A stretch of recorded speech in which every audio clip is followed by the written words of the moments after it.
All right, so the comedian Theo talked here about the TikTok ban and why he thinks it was done. Now, by the way, I don't think it's actually going to go through because Trump is getting in office, and Trump will end up doing the right thing in this instance for the dead wrong reason. So he used to be for a TikTok ban. Then Jeffrey Yass, the head of TikTok, gave him a tremendous amount of money when he was running for president, and then Trump flipped his position.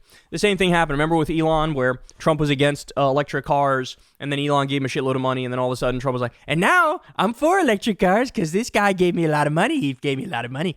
Just like the brazenness of the corruption is always astonishing with Trump, that he doesn't realize, like, hey, jackass, this is the thing you're supposed to say behind closed doors, not in front of the world where everybody realizes you're bragging about how corrupt you are. So anyway, so I think Trump will kill the TikTok ban because he took money from Yass.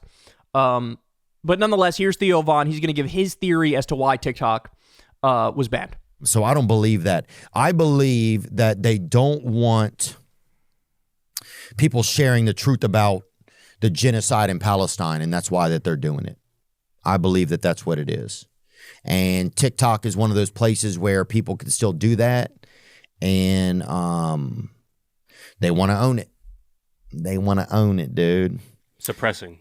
Yes, suppressing. Thank you so much. Yes, and I think, yeah, I mean, and people say, thank you, and people say, like, well, we don't want China having our information. All these, they all have our, what are they? I don't understand sometimes what that means, you know? Like, what do you have my information?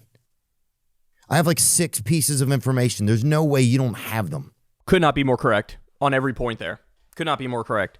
So on the information thing, so they claim, oh, we have to ban TikTok because China is getting all your information because of TikTok or through TikTok. This was the argument. But that's total horseshit because, as Theo points out, everybody has all of our information. Donald Trump signed a bill in office in 2016 that got rid of online privacy protections.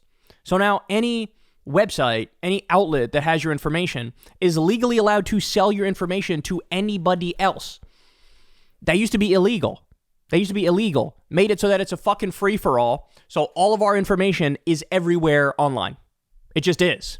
Now, I wish that wasn't the case, but that is the case. So every government, every corporation, it's all out there, available. It is what it is. It just is, right? So the idea that this is about information, it's like they already have the information. They already have it. There's no like extra information they get through TikTok. So it's just, that's the smokescreen. The smokescreen is, oh, it's for national security because China is really bad and they're stealing your information and stuff, bro. That's the smokescreen. What's the reality? When did this debate become hot again?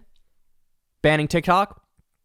It was during the beginning of the genocide in Gaza, because TikTok became a hotbed for truth tellers who would point out what mainstream media in the U.S. was lacking in pointing out, right? Sometimes they'd get around to it, but it'd be much later and it wouldn't get that much coverage. But people were on top of the genocide in Gaza. Hey, this hospital got bombed today and this number of people died, and hey, Israel killed this many humanitarian aid workers and this many World Central Kitchen workers, and they just sniped a kid in the head, and we have the evidence here, and look what happened to Hind where she got murdered by Israel. Look at these comments from these Israeli politicians who sound like Adolf Hitler when they talk about Palestinians. A lot of people on TikTok were just telling the truth about Israel. And the inability to control the narrative was very clear. The Israel lobby is super powerful in the U.S. AIPAC is super powerful. Just ask Jamal Bowman. Just ask Cori Bush. Just ask Nina Turner. It was basically AIPAC. They were the ones who came in and destroyed Nina's chance at winning because they dumped a colossal amount of money into her opponent. They're super powerful, right? And they've given so much money to Democrats and to Republicans. And Democrats and Republicans listen to AIPAC, and the head of AIPAC was caught on audio saying it, that like, yeah, we have a narrative problem, and TikTok is the head of the beast, the head of the snake, and we need to go after that. And so a bill got passed to ban TikTok. Again, I think Trump will reverse it, But again, he's reversing it for the wrong reasons. He's not doing it because he had principled stand in favor of free speech. He's doing it because the head of TikTok gave him a shitload of money, and so he's going to reverse it, right? But he's right. I mean, that was when, oh my God, this platform is unacceptable. And what they do is they say, oh no, it's a hotbed of anti-Semitism that's on there. That's a cheap, dirty trick to try to pretend like any pro-Palestine advocacy is equal to anti-Semitism, when the overwhelming majority of people who talk about what's happening in Gaza, the genocide in Gaza, they are very clear to say, no, we're against Zionism. We're against Israel. We are not against Jews. In fact, many Jews are leading the charge against Zionism and against Israel's atrocities. There's countless Jews who lead these movements to say, not in my name. In fact, that's literally one of the groups. It's either not in my name or not in our name that leads on this stuff. If anything, it's the Israeli government that's anti-Semitic, because they're saying, we're doing this genocide for all Jewish people. And other Jewish people are like, don't tell the world that you're bombing kids for the sake of Jews, because you're being anti-Semitic when you say that. We don't agree with you bombing children. We don't agree with you starving all of North Gaza. We don't agree with the fact that multiple babies just froze to death because of Israeli policies towards Gaza. So Theo Von is 100% correct here. And we talked about this at the time, right? We talked about this at the time. And there was a great analysis from The Intercept, which talked about the way mainstream media covered Israel and Palestine, and emotive words like slaughter, terrorism, brutal, words like that are only used when it's Israeli victims. The overwhelming majority of the time, that's what's discussed when it's Israeli victims. When it's Palestinian victims, it's all very sanitized and passive language. It's not emotive, right? They don't talk about Israel committed a terrorist attack against Palestinians. They don't talk about a brutal assault, a brutal attack. It's way more like tame language. I remember one headline that was like, a blast killed X number of Palestinians. A blast? Well, who created the blast?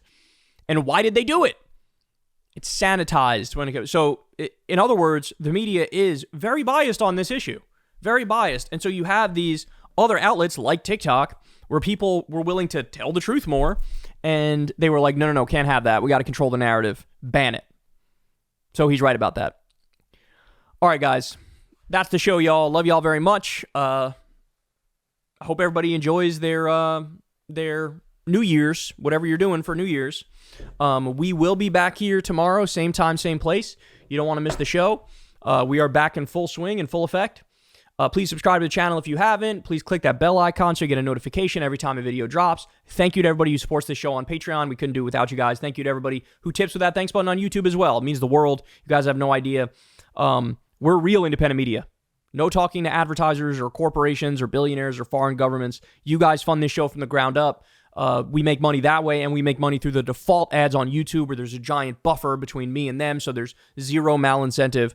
Again, much love. I will see you guys back here tomorrow, same time, same place. Hey, y'all, do me a favor and like and subscribe. It helps out big time in the algorithm. Click the bell as well for notifications when videos drop, and watch that video on screen right now. You know you want to.